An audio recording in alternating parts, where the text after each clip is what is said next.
السلام علیکم ناظرین، آئیے رک کرتے ہیں کراچی کے علاقے لانڈی لیبر اسکوائر کا، جہاں تنولی برادری اور مری برادری کے درمیان جاری تنازع گزشتہ روز دونوں برادریوں کے معززین نے بیٹھ کر اللہ کی رضا و خوشنودی کے لیے ختم کر دیا۔ دونوں برادریوں کی جانب سے جرگے کا ثالثی کردار حاجی زاہد خان کی جانب سے ادا کیا گیا۔ تنولی اور مری برادری میں ہونے والے تنازع کے بعد 4 سال سے جاری کشیدگی کی فضا کو کل علماء مشائخ اور دونوں برادریوں کے دیگر معززین نے بیٹھ کر صلح کروا لی، جس کے بعد خصوصی طور پر دعائے خیر کی گئی۔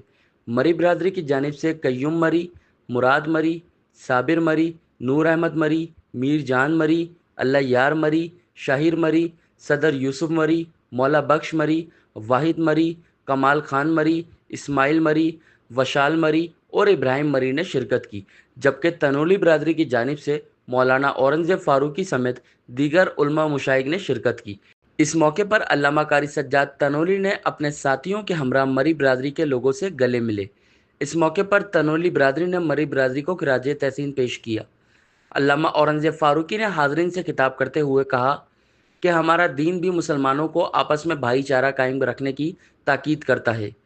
ایک دوسرے کو گلے لگانا بہت بڑا کام ہے، اور اس محفل کے بعد اب دونوں برادری علاقے میں امن و ترقی کے لیے کام کریں گی۔ اپنے بچوں کو تعلیم کے میدان میں لائیں تاکہ وہ کل ملک پاکستان کی خدمت کرنے میں اپنا اہم کردار ادا کر سکیں۔